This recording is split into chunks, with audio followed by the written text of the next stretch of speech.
चलिए भाई, अगला सवाल जो है वो आपका 6 और 7 रहेगा। कौन सा रहेगा? 6 और 7 रहेगा।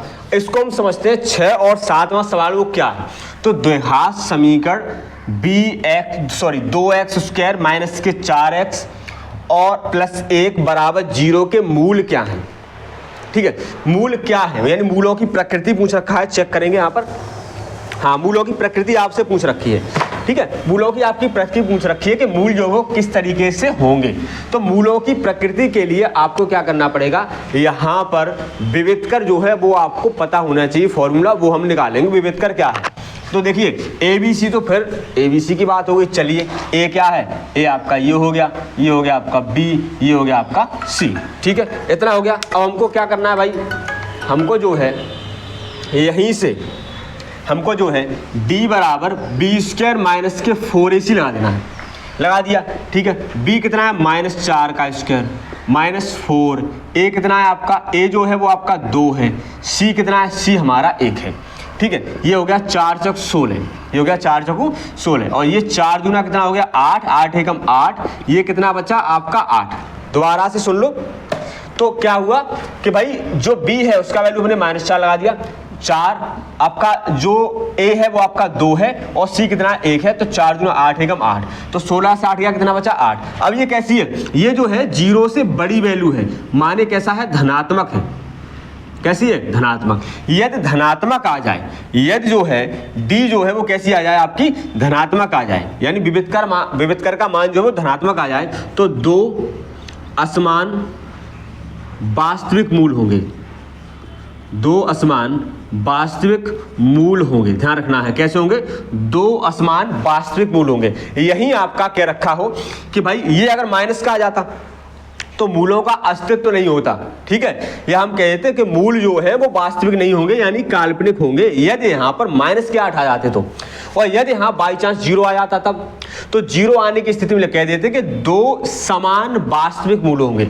यहाँ 0 आ जाएगा तो 2 समान वास्तविक मूल होंगे। ठीक है, ये 3 आपको पता होना चाहिए, तीनों कंडीशन आपको पता होना चाहिए कि भाई यदि D जो है वो 0 से बड़ा आ जाए तब कैसा होगा।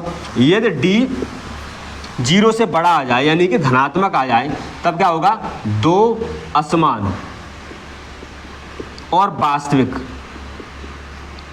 मूल होंगे। ठीक है, यदि D 0 के बराबर आ जाए तब 2 समान और वास्तविक होंगे।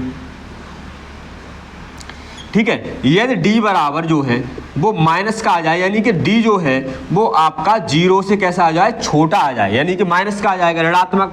ठीक है, तब मूलों का अस्तित्व नहीं होगा। मूलों का अस्तित्व नहीं होगा। या हम ऐसे कह सकते हैं कि मूल जो है वो कैसे होंगे? काल्पनिक होंगे या वास्तविक नहीं होंगे। ठीक है, इस तरीके से भी कह सकते हैं। चलिए 7वां सवाल क्या है भाई। अब इसका जो ऑप्शन है वो भी चेक कर लेते हैं भाई। तो इसका जो ऑप्शन है वो कह रखा है कि भाई पहला है वास्तविक और बराबर, दूसरा है वास्तविक और भिन्न, तीसरा है वास्तविक नहीं। तो वास्तविक और भिन्न, वास्तविक और भिन्न। देखो असमान जो है इसका मतलब क्या? असमान माने भिन्न। असमान क्या होता है? भिन्न भिन्न, अलग अलग। ठीक है, यहां आ गया। अब देखिए 7वां सवाल है वो क्या है? पासे को एक बार फेंकने पर सम संख्या आने की प्रायिकता क्या होगी? तो किसी पासे को एक बार फेंका है, यदि किसी पासे को एक बार फेंका है तो जो कुल परिणाम है वो क्या हो जाएंगे? कुल परिणाम जो है वो कुछ इस तरीके से होंगे, 1 2 3 4 5 6, यानी कि 6 होंगे। कितने होंगे?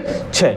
और कह रखा है कि सम संख्या आने की प्रायिकता, जो पूछा जाए आपसे वही आपके अनुकूल परिणाम हो जाते हैं। तो अनुकूल परिणाम क्या होंगे? जो पूछा जाए वही अनुकूल है।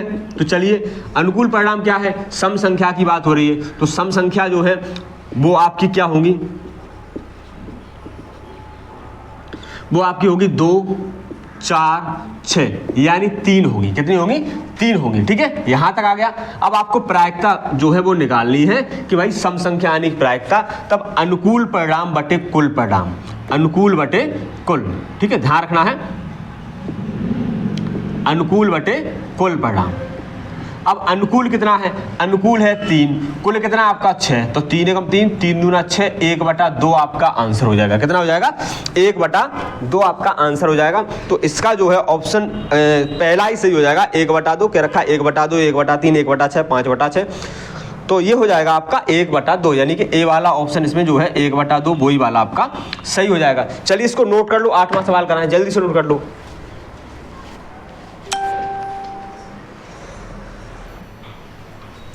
चलिए अगला सवाल जो है वो आपका 8वां रहेगा और एक द्विघात समीकरण आपको दे रखा है। क्या दे रखा है, एक द्विघात समीकरण आपको दे रखा है और क्या रखा है, इसके शून्यांकों का योग बताइए। यहाँ पर शून्यांकों का योग पूछ सकता है, यहाँ शून्यांकों के व्युत्क्रम का योग पूछ सकता है, यहाँ मूलों का योग पूछ सकता है, मूलों के व्युत्क्रम का योग पूछ सकता है, मूलों का गुणनफल पूछ सकता है, शून्यांकों का गुणनफल पूछ सकता है, कुछ भी पूछ सकता है यहाँ पर। ठीक है, तो इसके लिए जो है आपको क्या करना पड़ेगा, देखिए आपको यहाँ पर शून्यांक यानी x की वैल्यू निकालने की जरूरत नहीं है। यहाँ शून्यांकों का योग पूछा है या यहाँ पर मूलों का योग पूछा जाता तब भी यही होता कि भैया जो शून्यांकों का योग है, जो शून्यांकों का योग है या जो मूलों का योग है वो क्या होता है, अल्फा प्लस बीटा बराबर -b/a, -b/a। ठीक है, अब क्या करना है भाई, अब माइनस तो माइनस लगा दिया, b कितना आपका, तो a ये है, b ये है, c ये है, तो b कितना आपका 5 है, a कितना आपका 3 है, तो -5/3 आ गया। अगर बाई चांस आपसे ये पूछा जाता कि मूलों का गुणनफल, क्या पूछा जाता, मूलों का गुणनफल, तब आपको पता है अल्फा इंटू बीटा बराबर क्या होता है, c/a। तब आप क्या कर देते, c की जो वैल्यू है वो आपकी -2 है, a कितना है 3 है। ठीक है, यही आपसे पूछा होता कि व्युत्क्रम का योग क्या है, क्या पूछा होता, व्युत्क्रम का योग, व्युत्क्रम का योग आपसे पूछा होता, तब क्या होता 1/अल्फा और प्लस 1/बीटा, इस तरीके से निकालते। अब आपको पता है 1/अल्फा 1/बीटा कैसे निकालते हैं, यहाँ समझा देते हैं थोड़ा। तो भाई 1/अल्फा प्लस 1/बीटा क्या होता है, सूत्र क्या होता है उसको समझो। तो बीटा प्लस अल्फा, इसका इसमें क्रॉस मल्टीप्लाई, तो बीटा प्लस अल्फा बटे अल्फा बीटा, ये क्या होता है, ये होता है माइनस की b/a, इसकी वैल्यू क्या होती है माइनस के b/a और इसकी वैल्यू क्या होती है c/a, तो इससे ये कैंसिल हो गया, तो -b/c होता है। तो इसकी जो वैल्यू हो जाएगी -b/c। डायरेक्टली याद रखोगे आप इसको, डायरेक्ट याद रखोगे कि भाई व्युत्क्रम का जो योग है, मूलों का या शून्यांकों के व्युत्क्रम का योग है वो आपका -b/c होता है। ध्यान रखोगे -b/c होता है। अब -b, चलिए -b कितना है, तो b हमारा 5 है।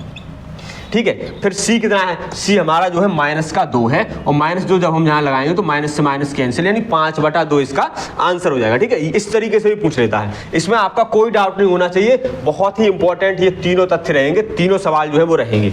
9वां सवाल जो है उसको समझते हैं। वो ये क्या रखा है कि भाई दो आपको निर्देशांक दे रखे हैं, दो आपको इस तरीके से बिंदु रखे a और b, और उनका मध्य बिंदु जो है वो अगर p है तो आप इसमें a का मान ज्ञात कीजिए। क्या बताइए कि a का मान जो है वो ज्ञात कीजिए। ठीक है, सवाल आपको नीचे दिख रहा होगा, सवाल जो है नीचे आ जाएगा आपका। तो क्या रखा है कि एक बिंदु a और एक बिंदु b का मध्य बिंदु अगर ये p दे रखा है तो उसमें आप a का मान बताइए क्या है। ये इसका क्या है, मिड पॉइंट है, मध्य बिंदु है। ठीक है, तो हमको पता है, देखिए हमको वैल्यू किसकी निकालनी है, a की तो निकालनी है। तो a जो है वो x की जगह पे है, a किसकी जगह पे, x की जगह पे है। अब हमें पता है मध्य बिंदु में यदि हम x का वैल्यू निकालें तो क्या होता है x1 प्लस x2/2। हम क्यों x1 हम ऐसा लगाएंगे, x1 plus x2/2 y1 plus y2/2 क्यों लगाएंगे, टाइम खर्च नहीं करना ज़्यादा। तब x का वैल्यू देखो, ये है आपका x1, ये आपका y1, ये आपका हो जाएगा x2 और ये हो जाएगा आपका y2। ठीक है, x कितना है फिर भाई, x जो है वो आपका a/8, x1 कितना है तो ये -4, कहीं भी मान लो चाहे x1 y1 ये x2 y2, लेकिन इनको जो है xy ही मानना पड़ेगा आपको। ठीक है, ये xy है, तो ये -4 ये हो गया और प्लस के ये 5 ये हो गए, क्योंकि x2 जो है 5 है बटे कितना 2। ठीक है, ये कितना हो जाएगा a/8 और ये हो जाएगा आपका 1/2, 5 से 4 गया, कितना बचा 1 बचा। भाई क्रॉस मल्टीप्लाई कर देंगे तो 2 का a में ये हो गया 2a और ये हो गया आपका 8 एकम 8, 2 से काट दो 2 चौकू 8, यानी a बराबर कितना आ गया 4, a बराबर कितना आ गया 4। तो इसका जो है ऑप्शन हो जाएगा आपका डी वाला, इसमें दे रखा है -8, बी ऑप्शन जो है वो -4 है। सी वाला ऑप्शन जो है वो आपको दे रखा है यहाँ पर 2 और डी वाला ऑप्शन है 4, तो 4 वाला सही हो जाएगा। ठीक है, जल्दी से नोट कर लो, 10वां सवाल जो है वो कराएं, जल्दी से नोट करो इसको।